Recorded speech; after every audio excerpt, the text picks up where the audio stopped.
A palavra dessa manhã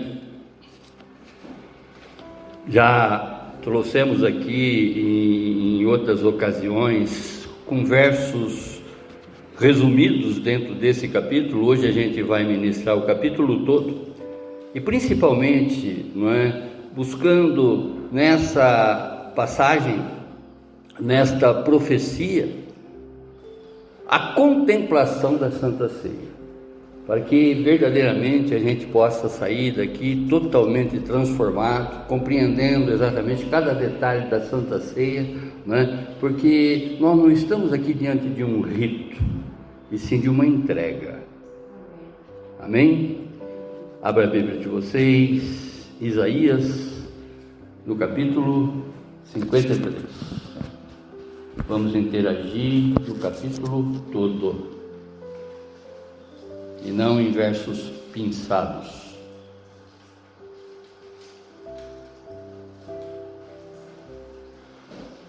Profecia essa feita há 2.700 anos atrás,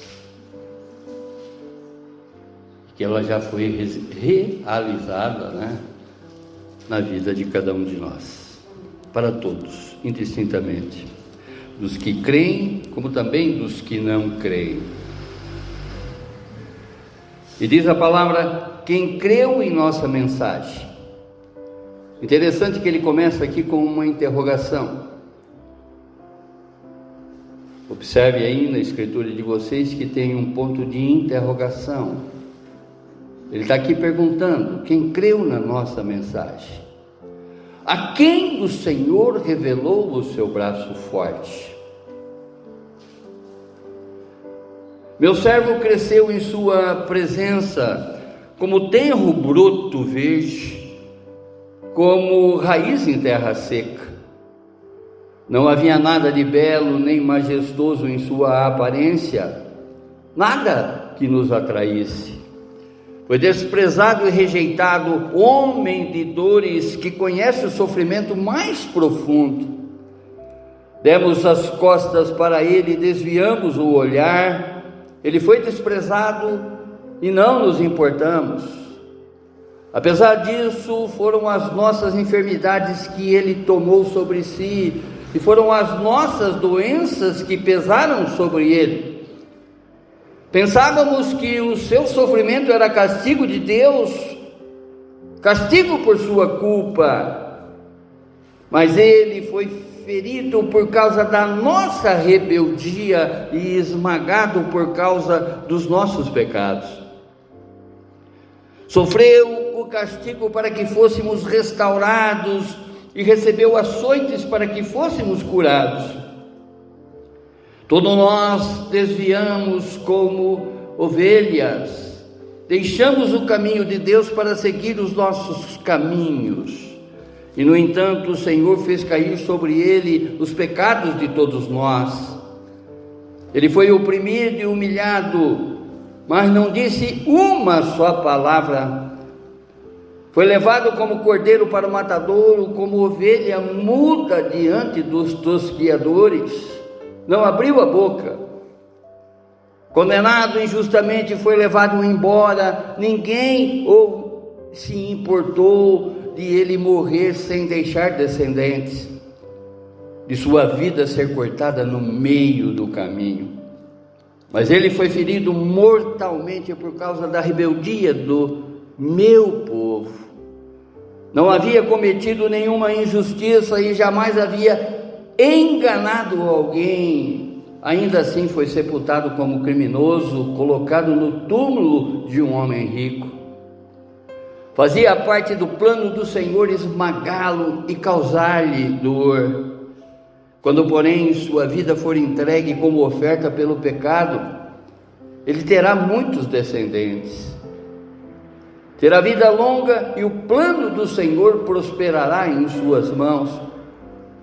Quando ele vir tudo que resultar de sua angústia, ficará satisfeito, e por causa de tudo que meu servo justo passou, ele fará que muitos sejam considerados justos, pois levará sobre si o pecado deles. Eu lhe darei as honras de um soldado vitorioso. pois ele se expôs à morte, foi contado entre os rebeldes, levou sobre si a culpa de muitos e intercedeu pelos pecadores. Amém, irmãos? Feche os seus olhos, abaixe a sua fronte e vamos falar com Deus.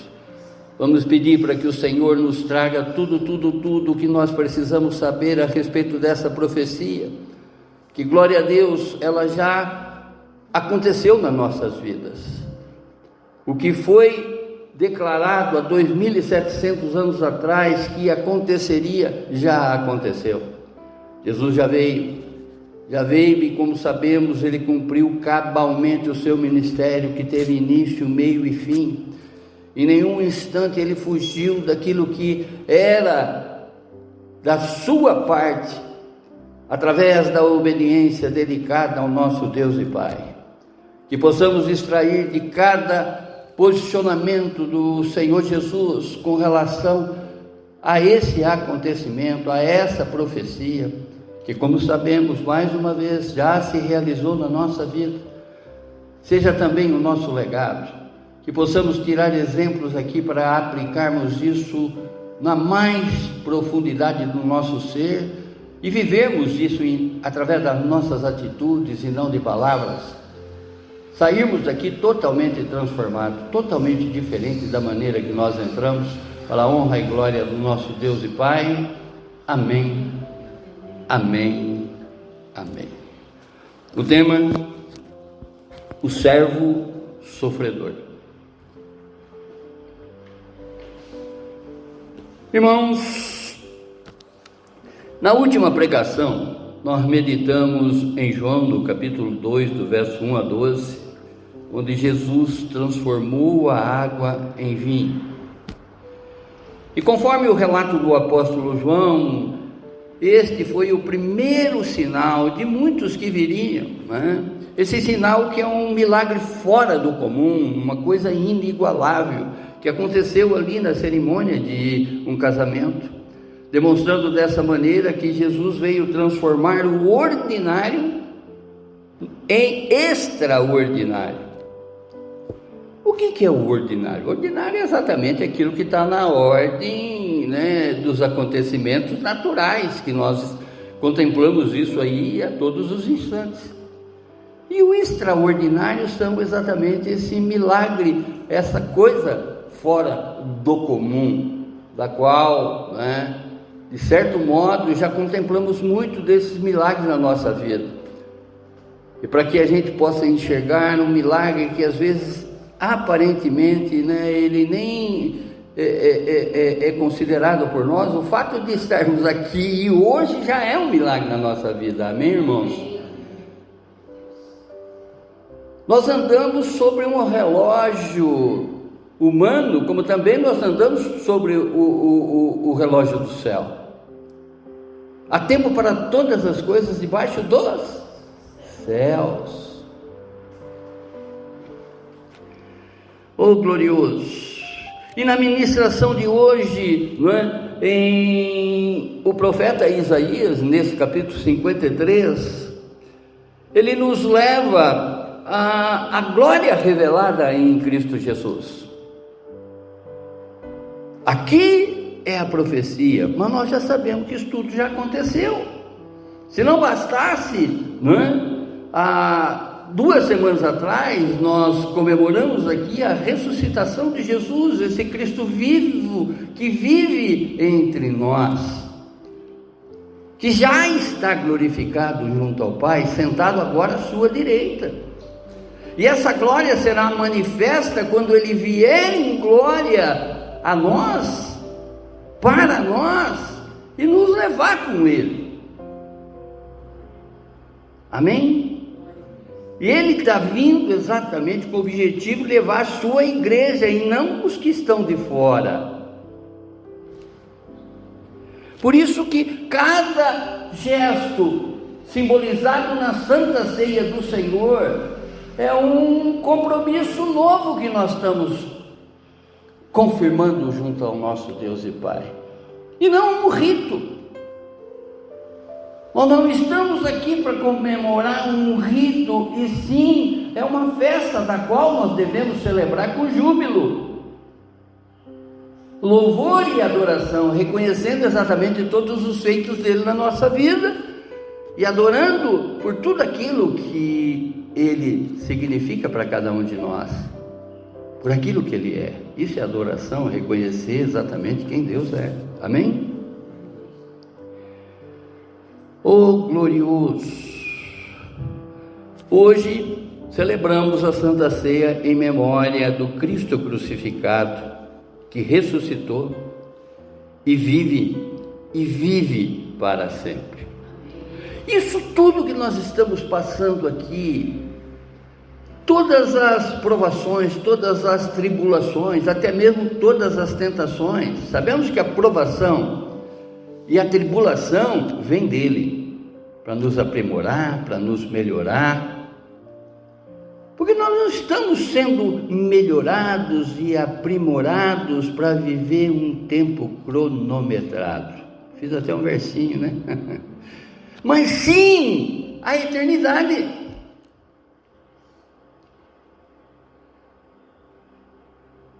E a cada passo que a gente melhora nessa vida, nós estamos dando testemunho para que as outras pessoas cegas abram os olhos e passam a ver exatamente quem Jesus é nas nossas vidas. Porque sem Ele nós não teríamos nem condições de respirar nessa manhã. O fôlego que é dado a nós, tudo vem dele, tudo volta para Ele. Ele é o autor da vida. Ele é o autor da vida. E o que Ele propõe para cada um de nós? A vida eterna. E esse preparo exatamente que nós estamos tendo aqui, observando tudo aquilo que Ele já deixou revelado, tudo que está escrito na palavra dele, nós não podemos dar de ombros e, e ignorar isso tudo.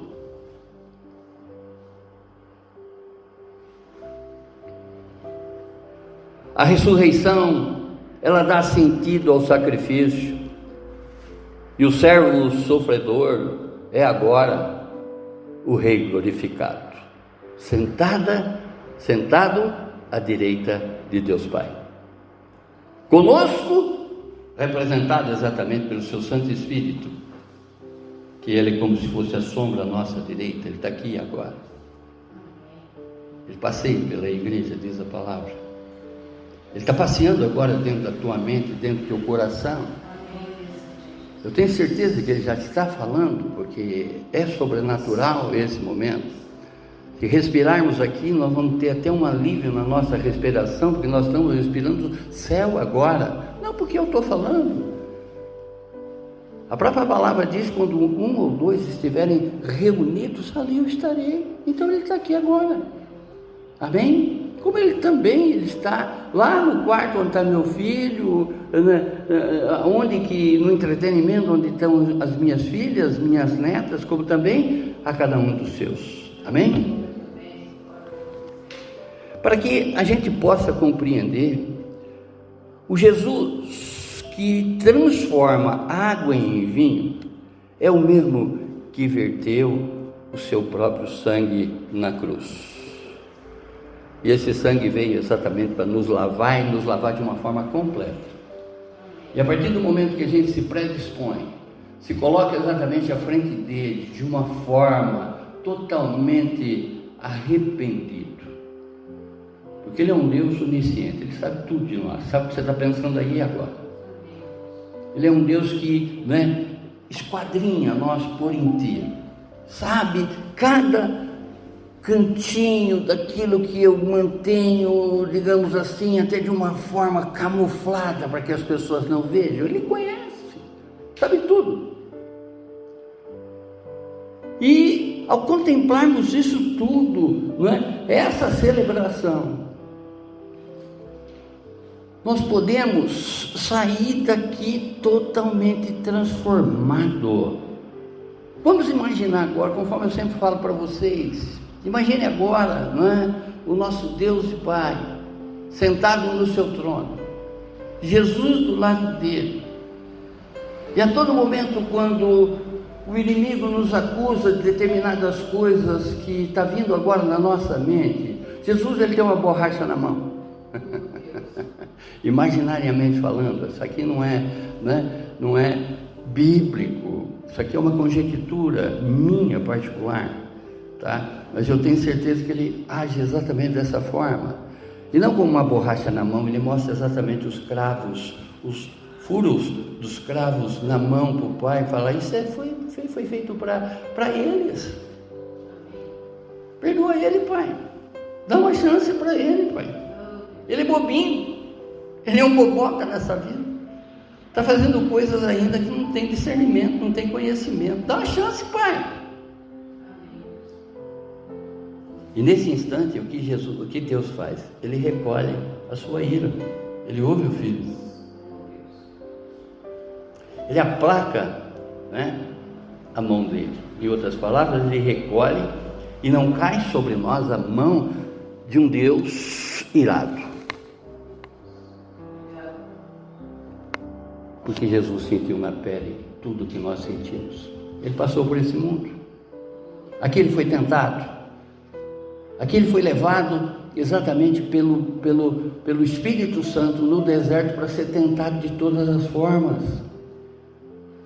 Ele sentiu exatamente as mesmas tentações que nós sentimos no dia a dia, sentiu na sua carne. O livro de Isaías, num contexto histórico, ele foi escrito, conforme já disse aqui, há 2.700 anos atrás, entre os anos 740 e 681 antes de Cristo. E o nome Isaías, ele tem como significado no hebraico como o Senhor é a salvação. Isaías significa o Senhor é a salvação. Embora, até uma curiosidade aqui, mas nada acontece se não for do querer e do agir de Deus. O nome Isaías, ele se alinha com a missão profética que ele recebeu. Em outras palavras, de mostrar o servo sofredor, de apresentar o Messias vindouro. Vejam, as Sagradas Escrituras está declarando a todos os instantes que Jesus viria. De Gênesis e Apocalipse não tem um outro assunto que não seja pecado e salvação. Aqui só tem duas palavras, em todos os versos, em todas as citações, em todos os exemplos, culmina, fecha com pecado e salvação. Conforme eu sempre falo para vocês, através da teologia, que a mártia é o estudo do pecado, e soteriologia é o estudo da salvação, que são só esses dois assuntos que estão aqui dentro, não tem outro. Tudo que está escrito aqui é voltado para Jesus, o autor e consumador da nossa vida, aquele que veio para nos trazer vida e vida em abundância, aquele que veio para gerar em mim e em você um arrependimento verdadeiro, e não de fachada. Eu me arrepender por uma pessoa, eu posso estar camuflando mentiras, mas nós não conseguimos enganar a Deus. Essa parte do capítulo que nós estamos estudando aqui nessa manhã, Isaías 53, ele está inserido na segunda parte do livro, que é chamado o livro da consolação, que ele compreende-se entre o capítulo 40 ao capítulo 66, que vai exatamente revelar Jesus. Em todas essas páginas você vai ver Jesus revelado, você vai ver profeticamente falando, o que iria acontecer, e que nossos olhos espirituais já completamos tudo isso, porque nós sabemos que ele já veio, ensinou, padeceu, morreu, ressuscitou, está agora à direita de Deus Pai e já se preparando para voltar para nos levar com Ele. Como ovelha que foi ao matadouro, sem gemer, sem resmungar, sem falar absolutamente nada, dando exatamente, até testemunho para cada um de nós, aquilo que a Bia falou aqui ontem na INC, sobre resmungamento, sobre, em determinados momentos até não compreendermos o agir de Deus nas nossas vidas. Essa parte que o livro de Isaías, ele foi escrito para consolar. Esse é o grande propósito teológico desse livro, que ele foi escrito para consolar as pessoas que estavam exiladas, o povo de Judá que estavam exilados naquele tempo no exílio babilônico. Embora escrito 100 anos antes, mas essas palavras, para aqueles que conheciam verdadeiramente a Bíblia até aquele instante, o que tinha sido até aquele instante, essas palavras consolavam ele naquele aprisionamento que eles estavam vivendo naquele momento. Percebe? Vejam que nós estamos aqui diante de um consolo de 2.700 anos atrás. Eu sempre falo aqui que às vezes a gente vira uma página da Bíblia, nós estamos virando 20 anos, 30 anos, 400 anos. Ao contemplarmos exatamente tudo que está aqui dentro, nós vamos sendo abastecidos. Nós somos sendo trazido para nós, podemos dizer assim, subsídios necessários para a nossa caminhada no dia a dia, porque coisas vão acontecer na nossa vida. O próprio Jesus já disse: no mundo tereis aflição. Antes ele diz: tenham paz em mim, porque no mundo tereis aflição, e tenham bom ânimo, eu venci o mundo, dando prova que se ele venceu, nós também podemos vencer. Amém? Porque aquele não era espírito, aquele era homem, sofria das mesmas paixões, era tentado das mesmas formas, no entanto, passou por essa vida imaculado, sem mancha, sem pecado, nenhum traço de pecado foi observado nele. E aí você vai dizer para mim: mas ele era Jesus, ele era homem que nem eu e você. A cada atitude de Jesus mostra exatamente que nós podemos ter o não à frente dos sims que a gente já promoveu nessa vida. Tudo me é lícito, mas nem tudo me convém nessa vida. Amém? O povo, ele tinha expectativa, num libertador político, conforme eu sempre faço aqui a comparação, muitos esperavam um tipo de um Che Guevara na época, um revolucionário que viria com uma espada, com uma arma na mão para destruir o inimigo. Mas Deus revela um redentor espiritual que viria humilde, sofrido, rejeitado, mas vitorioso. Dentre todas essas características de Jesus, que Deus coloca exatamente sobre ele, sobre a atuação dele, esse Deus encarnado, que passa por aqui deixando exemplo e faz com que muitas pessoas fiquem cegas. O judeu esperava exatamente um guerrilheiro, e não o Cordeiro Santo que ia ser morto. Foi levado à sepultura.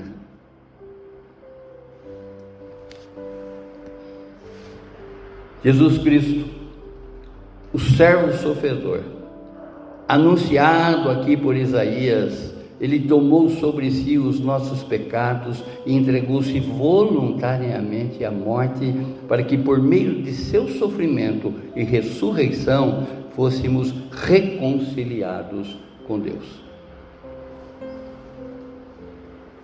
Romanos, no capítulo 3, verso 23, diz: todos pecaram e carecem, necessitam da glória de Deus. Essa reconciliação com Deus.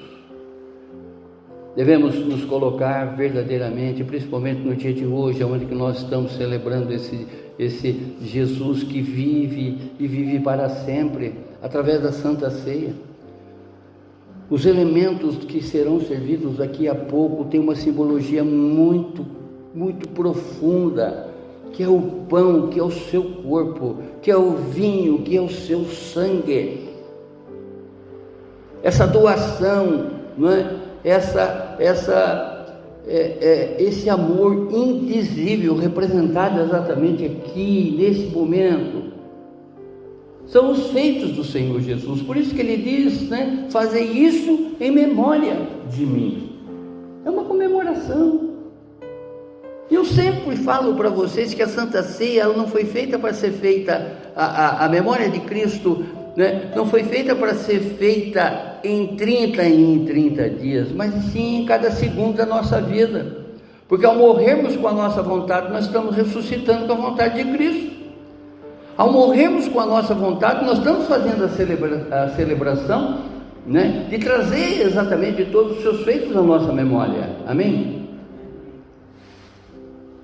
E ao contemplarmos o servo sofredor, não é? Que está aqui descrito, nós encontramos aqui várias representações do amor redentor de Deus, revelados por meio de sua dor, o seu peso, seu castigo, seu silêncio e, por fim, o seu triunfo.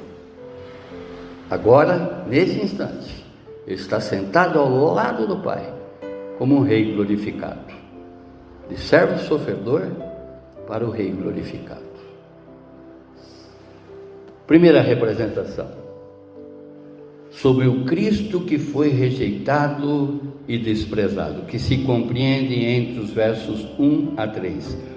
Reciclando novamente os versos para que isso fique, não é, agora de uma forma expositiva, explanada, verso a verso, para que cada um de nós intronize exatamente tudo que a Bíblia revela para cada um de nós. Aqui Isaías, ele antecipa a incredulidade com que a mensagem messiânica seria recebida. Vejam, né? Olha aí na Bíblia de vocês, no capítulo 1, ou melhor, no capítulo 53, verso 1, que diz: quem creu em nossa mensagem? Ponto de interrogação. Quantas pessoas que ainda dão de ombro sobre o que Deus fala, ignoram exatamente a sua voz. Quem creu? Embora o céu esteja para todas as pessoas, mas nem todas as pessoas participarão do reino celestial. Somente as que quiserem. O céu está aberto a todos, mas tem muito que pela sua opção, pela sua ignorância, recusa. Ignorância, eu sempre trato aqui ignorância não como ofensa, mas sim como a falta do saber. A pessoa, ela não quer entender, ela não quer compreender.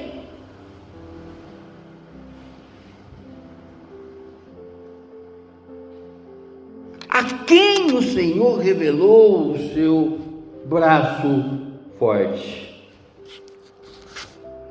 Aqui Isaías, ele antecipa a incredulidade com que a mensagem messiânica seria recebida. Olha agora para dentro de você, veja de que forma você recebe, não é, Jesus na tua vida. Como que você está contemplando esse que veio para nos trazer vida e vida em abundância? Veja exatamente o que o profeta fala aqui, não é? Ele não está aqui, digamos assim, adivinhando, está aqui revelando exatamente o acontecimento por parte de muitas pessoas que ignoram essa vinda. Mesmo com tantos sinais e cumprimento das profecias, muitos rejeitam, não é? Rejeitaram no passado e rejeitam ainda nos nossos dias o servo sofredor. Há um ditado aqui nessa vida que diz que o maior cego é aquele que não quer ver. A pessoa que ainda não se entregou na total dependência de Deus, de Cristo Jesus, vai ser um excluído. Embora Ele quer que todos venham até Ele. Vinde a mim, você que está cansado e oprimido, vinde, traga o teu fardo para mim que eu vou te aliviar. E o que o profeta está falando aqui é porque, conforme mais uma vez dizendo, eles esperavam não um Messias humilde e sofredor, mas sim um revolucionário libertador político, que viria livrar o povo de Herodes e de Roma naquele momento. Que de certa maneira, ainda que o judeu, nós nunca fomos escravos de ninguém e tal, isso, aquilo, é negar exatamente todo o passado dele, não é? Toda a vida dele, porque sempre foi escravo. Devemos abrir os olhos espirituais para discernir o mover de Deus além das aparências. O Evangelho muitas vezes contradiz as expectativas humanas, mas carrega o poder de Deus. Conforme o apóstolo Paulo vai dizer, né? Não me envergonho do Evangelho de Cristo, porque é poder para tanto os crentes como os descrentes. Verso 2: meu servo cresceu em sua presença, tenro broto verde, como raiz em terra seca. Não havia nada de belo nem majestoso em sua aparência, nada que nos atraísse.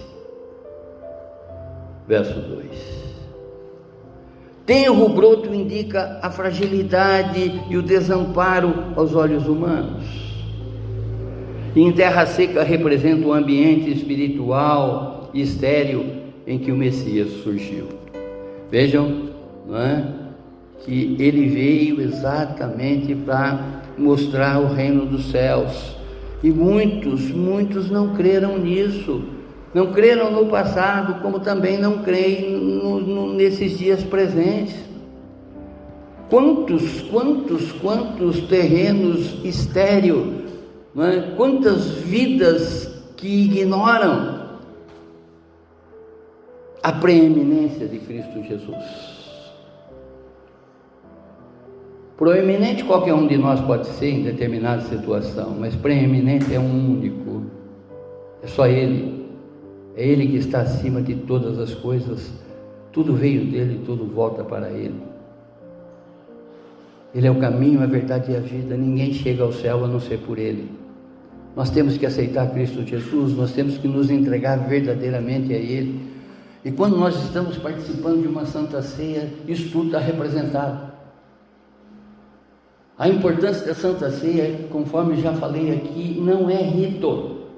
Isso aqui não deve ser absolvido como um rito, e sim como uma oportunidade de que o Senhor está nos colocando diante de uma mesa farta. O Senhor está nos convidando para através de um banquete, celebrando exatamente a sua vida, e essa vida que já faz parte de cada um de nós. Amém? Diferentemente desses retratos lindos, né? Até pintado por Michelangelo, loiro de olhos azuis ou castanhos de olhos verdes, né? Jesus, ele não possuía beleza física notável. É como se a gente sair agora e trombar com uma pessoa normal e era ele naquela multidão. Tanto que por uma série de vezes ele foi perseguido e não foi encontrado, porque ele se misturava com a multidão e ninguém reconhecia exatamente quem era ele. Ele não tinha uma beleza destacável, e a própria palavra diz. Jesus não possuía beleza física notável, nem imponência. Sua grandeza era espiritual. A verdadeira força espiritual muitas vezes se manifesta de forma sutil. O cristão, ele deve aprender a discernir a ação de Deus por trás da simplicidade. Deus valoriza o interior, não as aparências. Naquilo que eu sempre falo para vocês, né? Olha como o mundo caminha hoje. Vejam exatamente, não é, os valores que as pessoas estão depositando. Ontem no Rio de Janeiro existia uma plateia de quase de 2 milhões de pessoas contemplando exatamente uma cantora, que na maior parte das vezes ela faz apologia contra a vontade de Deus. 2 milhões de pessoas ali que já tinham passado mais de 40 dias, não é, na fila, aguardando exatamente esse acontecimento. Nesses dias de selfie, né, onde as pessoas estão fazendo biquinho aí para, né, se mostrar uma para as outras. Deus, ele contempla o interior e não o exterior. Precisamos aprender a ver a beleza do caráter de Deus. Verso 3: foi desprezado e rejeitado, homem de dores, que conhece o sofrimento mais profundo. Demos as costas para ele e desviamos o olhar. Ele foi desprezado e não nos importamos. Durante o seu ministério, Jesus foi continuamente rejeitado pelos líderes religiosos, pelo povo, até mesmo pelos seus próprios discípulos em determinados momentos. A Bíblia registra tudo isso, não é? Antes que o galo cante, você vai me negar 3 vezes. Jesus falando para Pedro, e não deu outra. Desviar os olhos de Cristo hoje pode significar ignorar a sua palavra, deixar de ouvir a sua voz e não fazer a sua vontade. Precisamos rever nossas prioridades espirituais e não podemos repetir o erro e ignorar a Cristo em nossas rotinas, ocupações e autossuficiências. Quantas vezes Jesus é deixado de lado? Quantas vezes você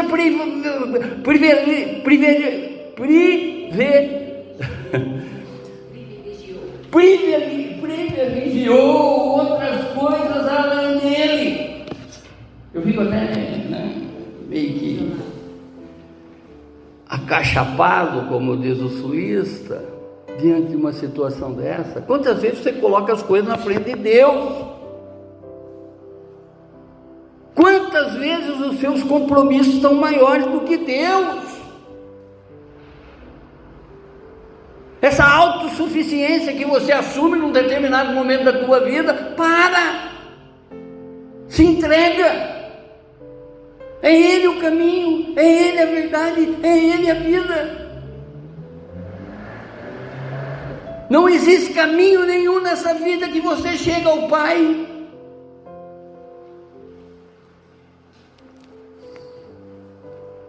A Santa Ceia do Senhor, que estamos prestes a celebrar, é um chamado a olhar novamente para Ele com arrependimento e gratidão.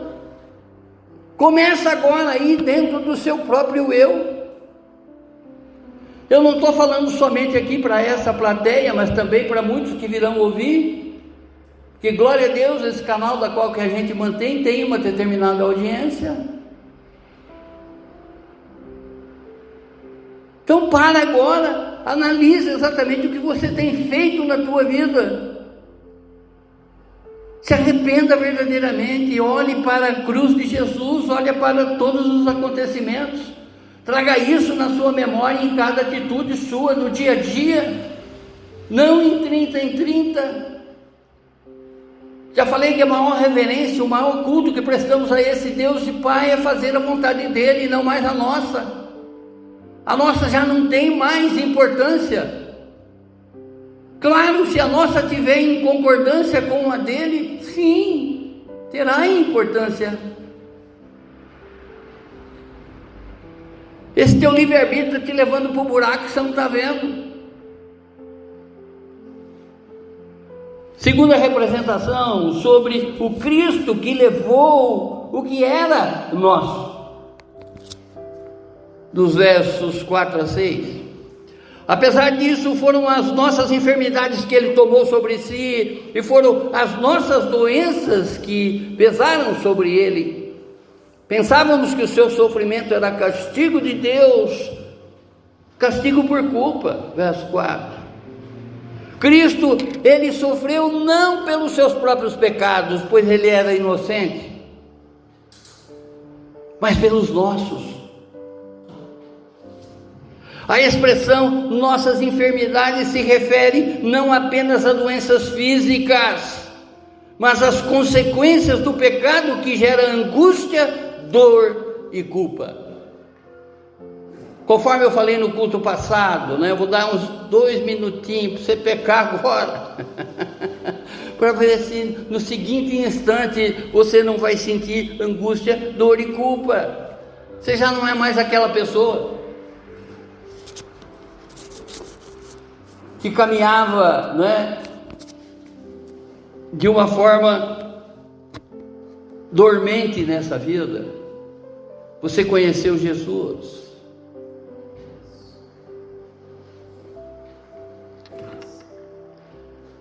A verdadeira vitória foi conquistada no sacrifício que nos redimiu.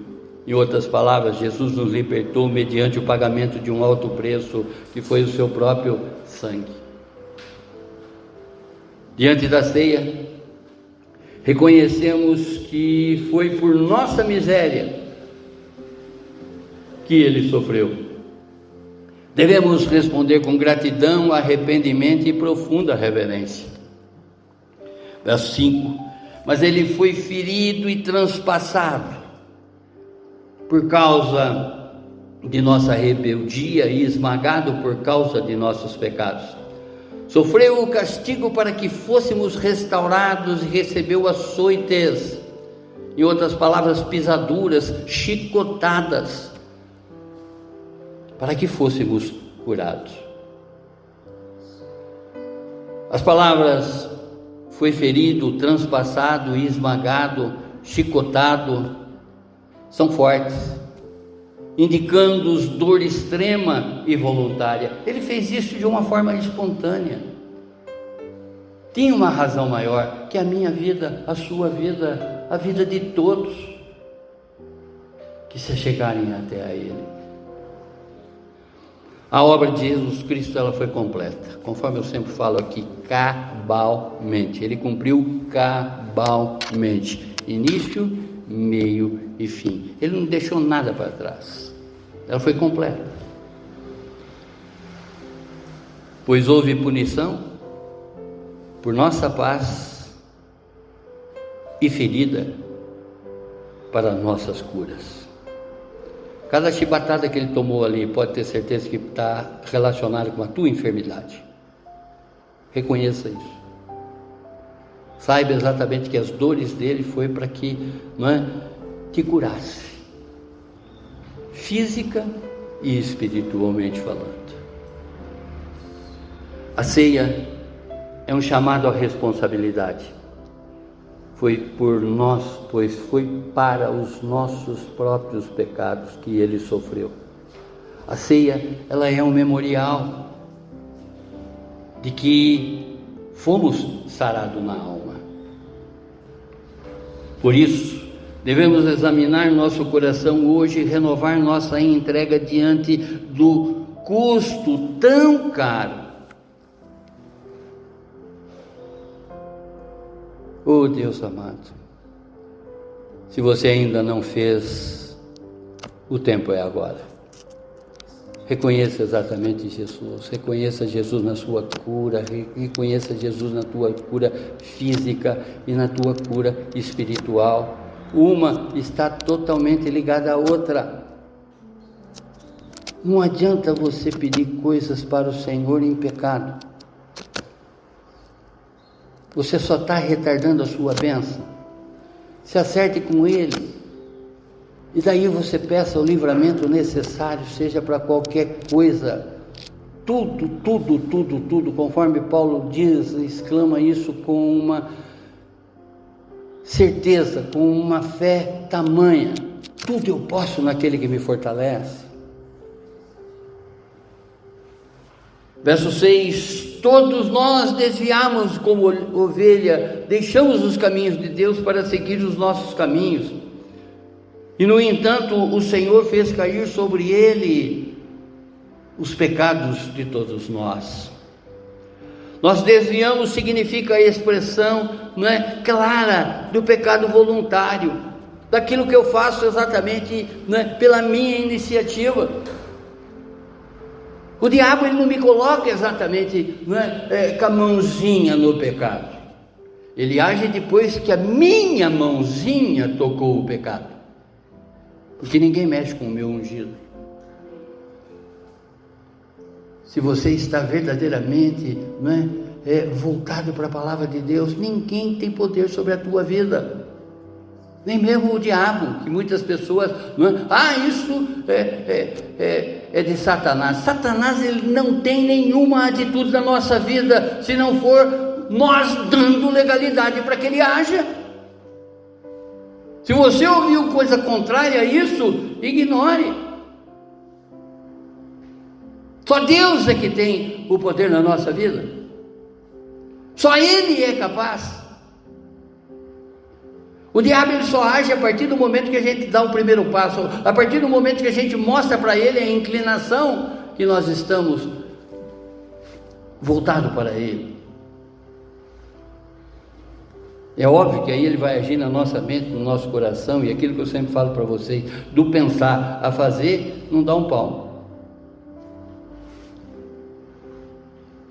O termo fez cair sobre ele, no hebraico indica carregar de forma intencional e plena, pois Deus transferiu o pecado do povo para o servo sofredor. Todos os nossos pecados estão lá representados na cruz de Jesus.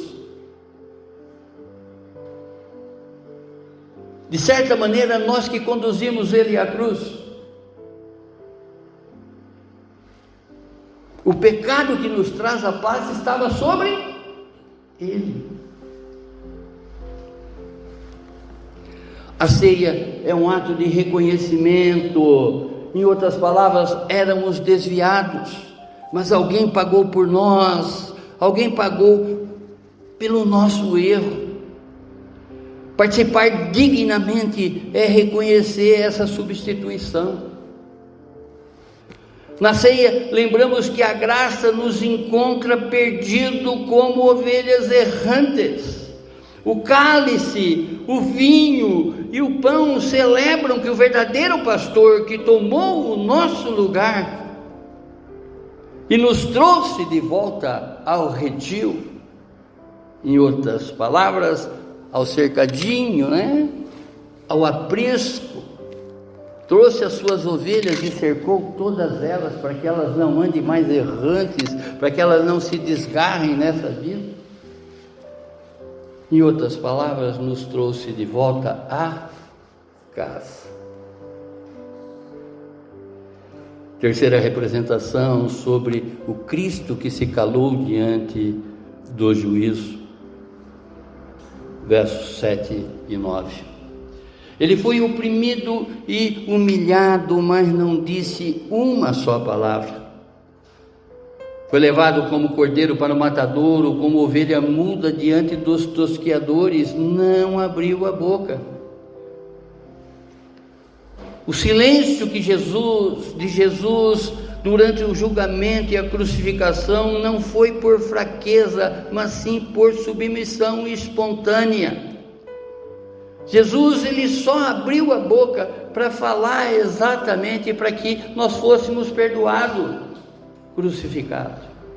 Quando ele foi crucificado, ele só abriu a sua boca para falar com o Pai: Pai, perdoai-os, porque eles não sabem o que fazem. E pela segunda vez: Pai, está consumado, a Ti eu entrego o meu espírito. Oh Deus, Eli, Eli, sabachthani. O silêncio de Jesus durante o julgamento e a crucificação não foi por fraqueza, mas sim por submissão espontânea, mais uma vez. Jesus, ele cumpriu o papel do servo obediente, indo ao extremo. Ele não se defendeu porque decidiu se entregar por nós. E ao comermos o pão e bebermos o cálice, vamos nos lembrar o que o Cordeiro mudo, devemos nos lembrar que esse Cordeiro mudo nos substituiu, com reverência, com gratidão e vida transformada. Vejam quantas coisas estão por trás dessa simbologia. Nós não estamos aqui diante de uma mesa enfeitada. Nós estamos aqui diante de um sacrifício feito por nós que não merecíamos. E essa memória que a gente tem que manter na nossa mente, no nosso coração. Fazer isso em memória de mim. Seu silêncio não foi derrota, mas sim a obediência até o fim. Na mesa é o lugar de nos comprometermos com todas essas ornamentação que está aqui, mas principalmente com essa entrega feita por mim e por você. Verso 8: condenado injustamente, foi levado embora, ninguém se importou dele morrer sem deixar descendentes. E sua vida foi cortada no meio do caminho, mas ele foi ferido mortalmente por causa da rebeldia do meu povo. Isaías está falando exatamente, não é, sobre todo aquele povo judeu, como também para cada um de nós, sobre toda a Israel. Naquele momento, a Israel física, como também a Israel espiritual, que somos nós. Amém? A expressão levado embora indica uma remoção violenta, ou seja, uma morte injusta causada pela iniquidade humana, pelo pecado de cada um. A ausência de descendentes significa a humilhação humana, mas espiritualmente, não é? Ela gera uma nova linhagem santa. Cada um de nós, uma vez que estamos totalmente entregue a Ele, uma vez que nós estamos com o nosso coração contrito, uma vez que nós estamos verdadeiramente arrependidos, Ele é um Deus que, não é, nos perdoa. A sua misericórdia, ela nos alcança. O verdadeiro significado de misericórdia, irmãos, é perdão sobre qualquer coisa, perdão sem importar com circunstâncias. Esse é o nosso Deus para com cada um de nós. Participar da ceia é declarar que eu sou parte da descendência de Cristo, que foi formada por meio da cruz. Sua morte gerou uma nova família.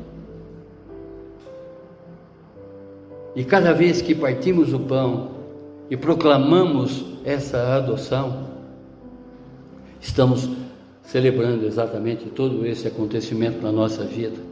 Estamos celebrando esse Cristo vivo que vive em nós. E a ceia nos lembra que não foi um fim trágico, mas um novo começo. Verso 9: não havia cometido nenhuma injustiça e jamais havia enganado alguém, ainda assim foi sepultado como criminoso, colocado no túmulo de um homem rico. Verso 9. Aqui nesse verso nós observamos a inocência absoluta de Jesus, destacando que mesmo Pilatos reconheceu isso. Mateus no capítulo 27, verso 24b. Ele foi colocado no túmulo de um homem rico. Essa profecia também se cumpriu literalmente quando Cristo foi sepultado no túmulo de José de Arimateia, um homem rico, não é? Que doou esse túmulo para que Jesus fosse colocado ali. Mateus no capítulo 27, dos versos 57 a 60. Na ceia, somos lembrados de que aquele que não cometeu pecado foi tratado como um malfeitor por nossa causa. Devemos participar com reverência, reconhecendo a injustiça que ele aceitou por livre escolha e pelo amor a cada um de nós e dos nossos.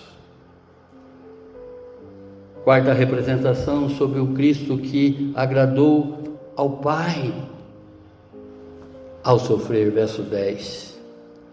Fazia parte do plano do Senhor esmagá-lo. Em outras traduções, o Pai se agradou em vê-lo moído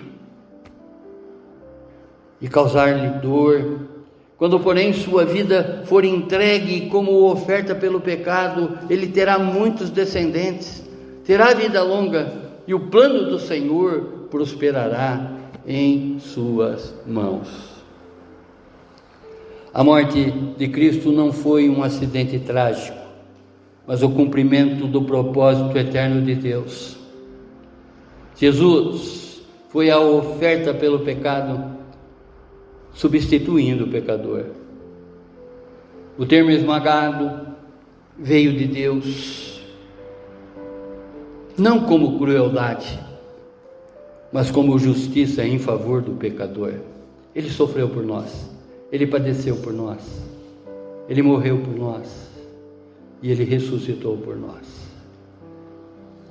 A reverência a muitos descendentes mostra que a morte do servo sofredor gerou vida e vida abundante. Ao participarmos da ceia, entendemos que a nossa vida espiritual brotou da entrega de Cristo Jesus.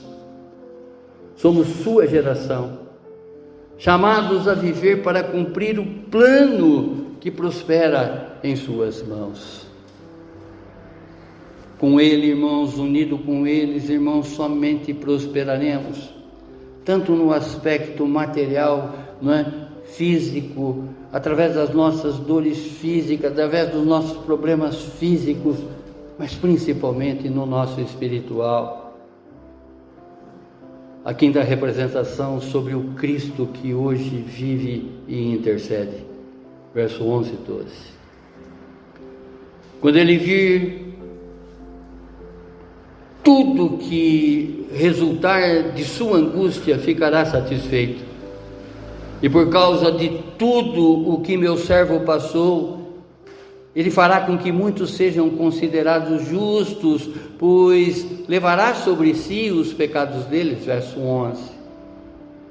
O sofrimento de Cristo gerou frutos eternos a todos. A satisfação não foi pela dor, mas pelo resultado redentor da dor. O servo sofredor viu que o seu sacrifício não foi em vão. E ao participar da Santa Ceia do Senhor, lembramos que o sofrimento de Cristo produziu a nossa justificação. Somos frutos da sua obediência e do seu amor, e isso deve nos inspirar, a mantermos total fidelidade a Ele, que é o único digno.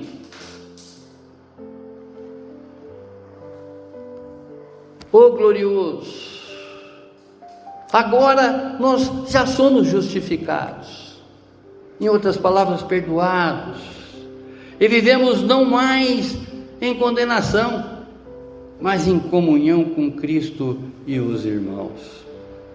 E o verso 12: eu lhe darei as honras de um soldado vitorioso, pois ele se expôs à morte. Foi contado entre os rebeldes, levou sobre si a culpa de muitos e intercedeu pelos pecadores. Verso 12.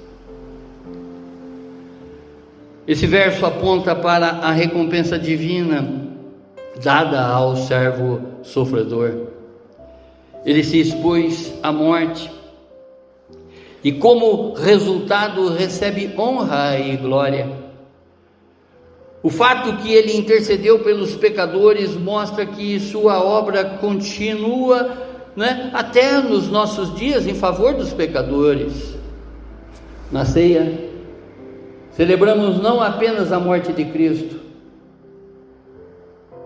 mas sua contínua intercessão por nós. Olha o que diz em Hebreus, no capítulo 7, verso 25. Ele ainda hoje é o nosso mediador diante do Pai. Vejam isso. Portanto, ele é capaz de salvar de uma vez por todas aqueles que se aproximarem de Deus por meio dele. Ele vive sempre para interceder a favor deles, a favor de cada um de nós. Concluindo, ao observarmos cada verso de Isaías 53, nós somos confrontados com a realidade do sofrimento espontâneo de Cristo, o servo sofredor. Ele foi rejeitado, desprezado, castigado, ferido, esmagado, calado e condenado. Não por causa de seus próprios pecados, mas sim pelos nossos. A Santa Ceia do Senhor, que agora nos preparamos para celebrar, é o memorial desse amor indizível, desse amor inexprimível, inexplicável. Ao partirmos o pão e tomarmos o cálice, não apenas lembramos o que Ele fez, mas também declaramos que Ele vive, reina e voltará.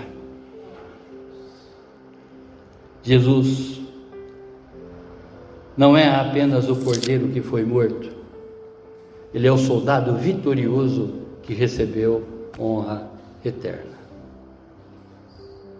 Somos o fruto do seu sacrifício, somos os muitos pelos quais ele intercedeu e por isso celebramos com reverência, gratidão e esperança. Abaixe a sua fronte, feche os seus olhos. Diante de tamanha entrega do servo sofredor, que se fez cordeiro, o justo que levou a nossa injustiça, o santo que carregou o nosso pecado, como permanecer indiferente diante de todos esses feitos? Esse não é apenas um texto antigo, mas sim é uma convocação presente, é aqui e agora. Olhem para Ele e reconheçam o que custou e recebam o que foi conquistado. Venham com fé e arrependimento e receba perdão, cura e reconciliação. Se você já pertence a Ele, então aproxime-se da mesa com reverência, examine-se, confesse e reconsagre-se. 1 Coríntios, no capítulo 11, verso 28 a 30, diz: examine-se, pois, o homem a si mesmo, e assim coma desse pão e beba desse cálice, porque o que come e bebe indignamente, come e bebe para a sua própria condenação, não discernindo o corpo do Senhor. Por causa disso, há entre vós muitos fracos e doentes, e muitos que dormem. Que a Santa Ceia do Senhor não seja para você apenas um rito, mas um renovo. Jesus vive e Ele lhe convida agora a obediência, entrega e dependência nele. Obrigado, Pai. Obrigado, Senhor, por essas palavras, Pai. Obrigado, Senhor, por nos esclarecer tudo o que nós necessitamos aprender através dessa reverência que o Senhor espera na vida de cada um. Principalmente, Senhor, nesses momentos de reflexão, nesse momento onde trazemos de volta, Senhor, todos os seus feitos na nossa memória, fazendo memória do Senhor, na sua vida, nos seus ensinos, na sua caminhada terrestre, nos escárnios que o Senhor sofreu, nos açoites que o Senhor tomou, levou, nessas pisaduras, Pai, que foram para cada um de nós, na sua crucificação, na sua morte e na sua ressuscitação. Obrigado, Pai, por nos trazer exatamente uma comparação, Senhor, com relação a essa profecia de Isaías, que já se cumpriu na nossa vida, toda ela associada a essa reverência que prestamos a Ti, Senhor. E conforme eu sempre conclamo à igreja que faça, não em 30 dias, mas em cada situação da vida de cada um, a cada segundo da nossa vida, Pai, que possamos rememorar, reviver o Cristo vivo que vive dentro de nós. E conforme o apóstolo Paulo diz, não sou mais eu quem vivo, é Cristo que vive em mim. E que as minhas atitudes sejam, Pai, uma reverência, um culto de gratidão por tudo aquilo que o Senhor fez, está fazendo e fará por nós eternamente. Muito obrigado, Senhor.